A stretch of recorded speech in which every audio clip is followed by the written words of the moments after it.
In the U.S., there are about 400,000 children in foster care. But what happens when they get too old for the system? Tonight in our network-wide series, Unprotected, Inside the Child Welfare Crisis, Antonia Hylton shares the story of one young woman's struggle as she aged out.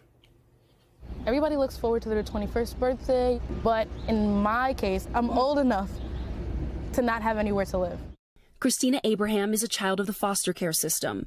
Born in Harlem, she's lived in New York City her entire life. Her 21st birthday looms like a day of reckoning. To feel like, I could die tomorrow and nobody would know.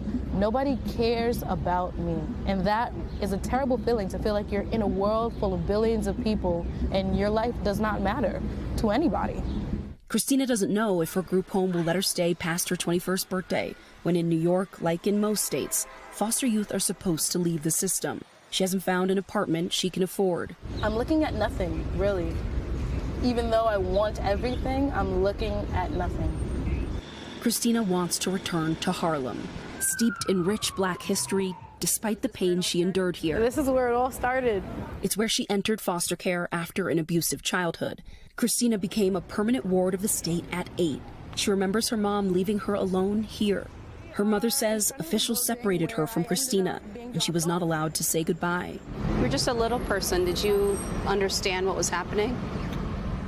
Unfortunately, I did, because this had been the second time now. Christina spends almost all her free time looking for a landlord who will accept a city rental voucher. 21 comes and goes without a party. Nearly 2 months later, good news. Okay. She might be able to move into a studio in Harlem. And this is the bathroom. Then Christina says the city foster agency failed to submit her housing paperwork in time. She's still living in the group home.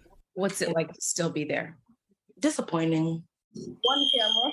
Public areas in the home are under constant surveillance. She hangs a curtain in front of her bedroom door. If you lift it up, there's a window.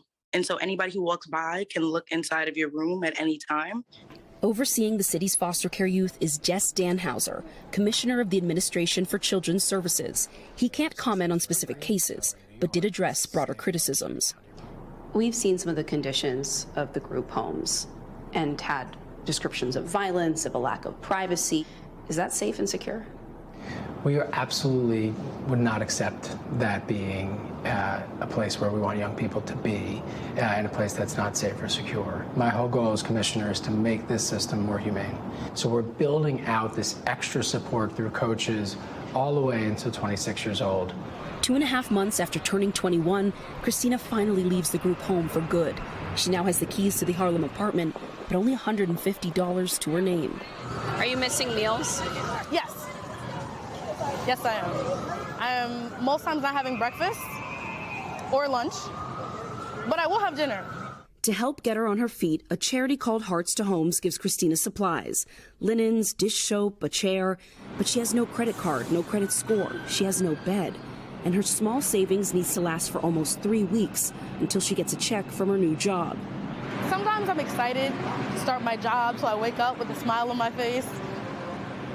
Albeit off the floor, but still. Other days, I'm tired.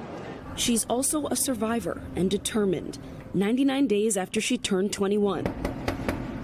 Christina invites us to see the very first home she could call her own. Hi! Hey! A new bed and food in the fridge feel like a triumph. And we have my favorite.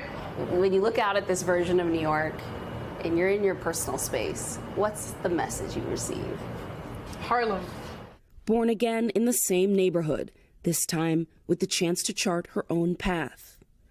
Antonia Hylton, NBC News, New York.